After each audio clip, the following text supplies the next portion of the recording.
podcast number 1. Thank you for joining us today. Today's discussion will be covering rendering. What is rendering? What is the role of rendering, and what are the benefits of these services? Today's podcast is narrated by your host, Carol Sepulveda, owner of Digsy Design, a Hudson Valley, New York, design agency. Hello, everyone. I'm so excited to be here with you today. I'm Carol Sepulveda, and I'm the owner and founder of Digsy Design Services. Today, we're exploring the question, what is rendering? I get asked that so frequently. Rendering is, in architectural design, it's a beneficial feature of the modern design process that plays a really distinct role in bringing realism to conceptual structures and spaces. Two-dimensional concepts, basic construction plans, and architectural designs, they come to life in really captivating visual expressions. They can serve as a tremendous tool for not just the designer to display ideas, but they also help us communicate with you, the client, to bring those designs to life. So rendering both for interior and exterior architectural design, we can say it's a process of creating really highly detailed realistic images, walkthroughs, fly-throughs. We can then get into virtual reality, which is much more progressive. And all of that is created using computer-generated graphics. The flat images that we once used to see, with more traditional forms of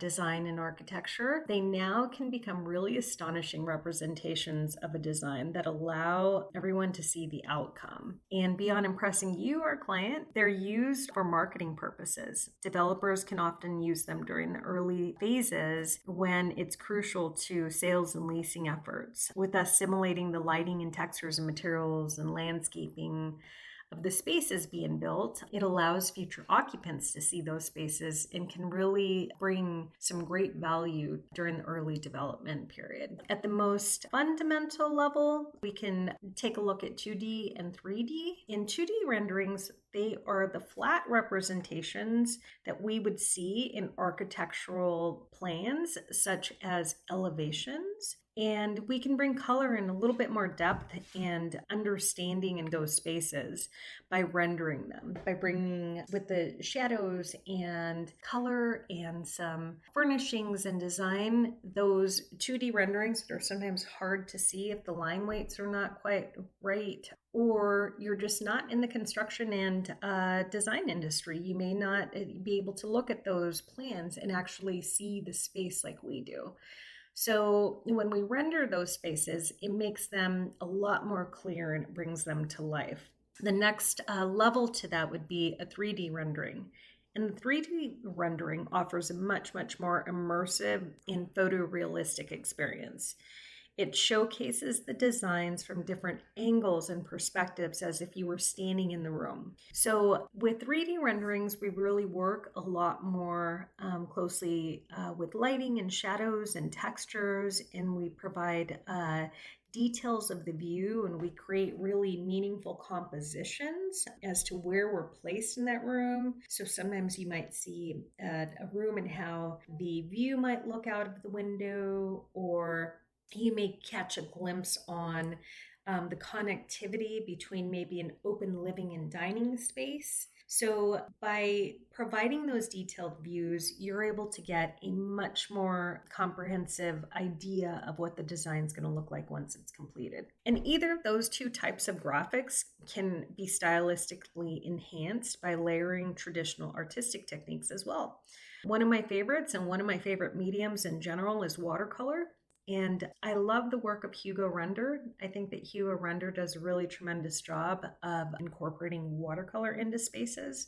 It gives a little bit more context to nature, and it softens the space, and yet at the same time, by using the 3D tools within the 3D software to create those basic renderings, you then have the precision and detail that you get from precise drawings. So when you marry those two, I think that you can have some really beautiful outcomes And of course, stylistically, that's going to be very dependent on the style of your project. So there are lots of different options there, but that can be an entirely different topic of its own. So with the visualizing concepts, I'd say rendering is an invaluable tool for both the designer and the client. Visualization allows everyone to comprehend the design more effectively. The designers can comprehend those drawings along the way, and then the client can see what those designs are going to be, and they can extract a bit more meaning from them. A lot more meaning anyhow than I'd say with traditional drawing. It can be a little bit more limiting, or it can be time consuming if a designer has to make changes.